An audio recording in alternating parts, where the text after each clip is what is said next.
শামসুন্নাহার হলের শিক্ষার্থী, কিন্তু আমার আসলে হলে থাকা তো হয়ই নাই, যেহেতু আমি অনাবাসিক। আমার হলের ভিতর সেভাবে ঢোকাও হয়নি।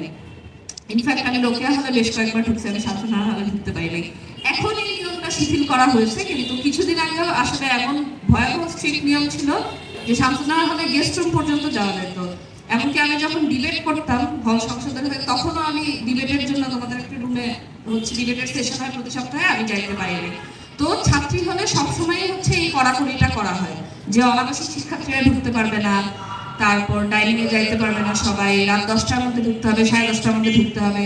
লেট গেট দিয়ে ঢুকতে চাইলে তখন আবার আলাদা পারমিশন দিয়ে বা মুচলেখা দিয়ে ঢুকতে হবে, মনীষাদি যেটা বললেন। আসলে ওই নিয়মের খুব একটা ব্যত্যয় এত বছর পরও কিন্তু আমরা দেখতেছি না। মানে মৌলিক পরিবর্তন যদি আমি বলি যে ক্যাম্পাসটা আসলে নারীর জন্য নিরাপদ হয়েছে, বা ছাত্রী হলগুলায় নারীদের অ্যাক্সেস বৃদ্ধি পাইছে, বা নারীদের যে আবাসন ব্যবস্থা সেটার কোনো উন্নতি হয়েছে, এরকম কোনো উন্নতি আদতেও ক্যাম্পাসে আসলে হয় নাই। যার কারণে আমি শামসুন্নাহার হলে শিক্ষার্থী হওয়ার পরও এই হলে আমার খুব একটা যাওয়া হয় নাই। আর 2002 সালের ঘটনাটার কথা যদি বলি, এটা নিয়ে মনসাদি বিস্তারিত আলোচনা করছে।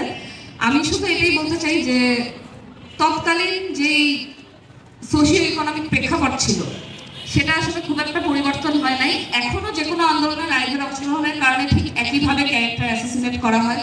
এখনো মেয়েদের হলের প্রত্যেকটা ইস্যু নিয়ে যখনই কোনো দাবি উত্থাপন করা হয়, যখন আমরা বললাম যে অনাবাসিক শিক্ষার্থীদেরকে আপনারা ঢুকতে দেন একটা নির্দিষ্ট সময় পর্যন্ত, সেই একই আর্গুমেন্ট।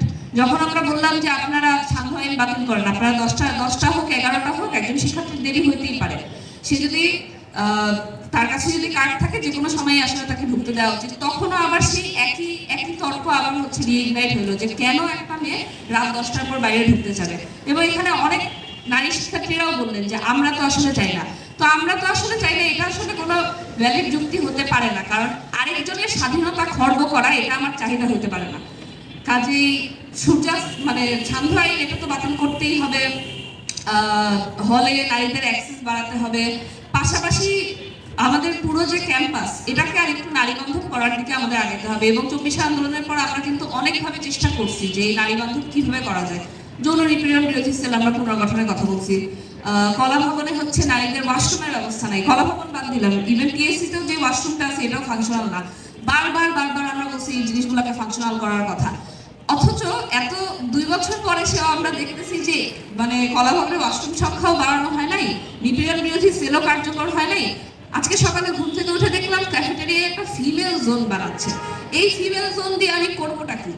আমার তো খাবার টেবিলে বা ডাইনিং এ আমার আলাদা ফিমেল জোনের প্রয়োজন নাই।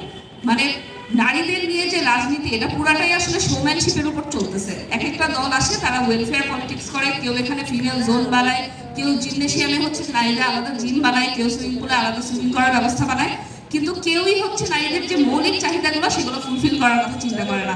হলের অবস্থার উন্নতি হয় না, ওয়াশরুম সংখ্যা বাড়ে না, নিপীড়ন বিরোধী সেল কার্যকর হয় না। বিভিন্ন ডিপার্টমেন্ট থেকে আমার পরিচিত অনেকেই আছে যারা যৌন নিপীড়ন বিরোধী সেলে অভিযোগ করছে, কিন্তু আলটিমেটলি এটার কোনো সুরাহা হয় না। এবং আগের আওয়ামী লীগ সরকারের আমলেও আমরা আসলে এই জিনিসটাই দেখছি, এখনো আমরা সেই জিনিসটাই দেখতেছি। ফলে নারীদের নিয়ে যে পলিটিক্সটা হয় সেটা পুরাপুরি প্রদর্শনীমূলক একটা রাজনীতি। দেখানোর চেষ্টা করা হয় যে আমি নারীদের জন্য অনেক কিছু করতেছি, কিন্তু মৌলিক যে চাহিদাগুলো এগুলা নিয়ে কোনো কাজ করা হয় না। আমরা যদি এখনো দেখি যে হলগুলা থেকে গণরুম গেস্টরুম কালচার, আমরা বলতেছি যে 5 আগস্টের পর গণরুম গেস্টরুম কালচার উঠে গেছে, কিন্তু আলটিমেটলি ওই যে গুপ্ত রাজনীতি এবং জনবিমুখী রাজনীতি সেটার আরেকটা ধারা কিন্তু আমরা হলগুলাতে চলমান দেখতেছি।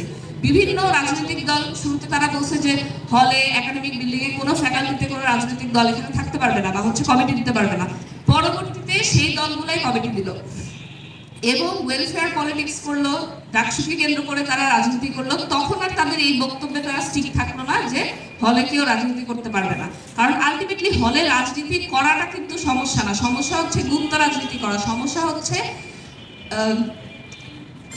হচ্ছে জনবিমুখী রাজনীতি করা এবং মানুষকে কনভিন্স করা যে আমি আসলে নারীর ক্ষমতায়নের জন্য কাজ করতেছি, কিন্তু আলটিমেটলি নারীর ক্ষমতায়নের যে আদর্শ সেটার সাথে যদি আমি মৌলিকভাবে একমত হইতে না পারি, আমি যদি আমার দলের নেতাকর্মীরাই যদি নারীর ক্যারেক্টার অ্যাসাসিনেশনে লিপ্ত হয়, আমার দলের বটরা যদি প্রত্যেকটা আন্দোলনের ভিডিওর নিচে গিয়ে মেয়েদেরকে স্লাট শেমিং করে, তাহলে তো আমি আসলে নারীর ক্ষমতায়নের জন্য চাইলেও কাজ করতে পারবো না।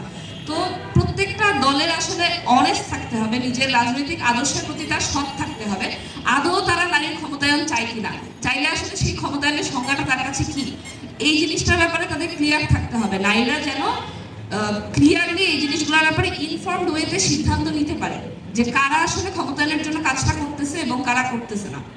পরিশেষে এটাই বলবো যে শামসুন্নাহার হল নির্যাতন দিবসের কথা যেহেতু আসতেছে, ওই দিন যারা নির্যাতিত হয়েছিলেন সকলের প্রতি আমাদের সহমর্মিতা, এবং তাদের যে আন্দোলন ছিল এটা আমাদের প্রত্যেকটা গণতান্ত্রিক আন্দোলনের জন্য এক প্রকার অনুপ্রেরণা। আমরা তাদের থেকে এখনো অনুপ্রেরিত হই, কিন্তু 20 বছর পর 22 বছর পর এসেও আমরা আসলে যে ধরনের পরিবর্তন, নারী কেন্দ্রিক যে ধরনের পরিবর্তন দেখতে চাই বা যে ধরনের নারী বান্ধব ক্যাম্পাস আমরা দেখতে চাই, সেই জিনিসটা এখনো আমরা অর্জন করতে পারি না। এবং এটা করতে না পারার একটা বড় কারণ হচ্ছে আমাদের এই ক্রুশাল আন্দোলনগুলোকে আমরা বারবার ভুলে যাই।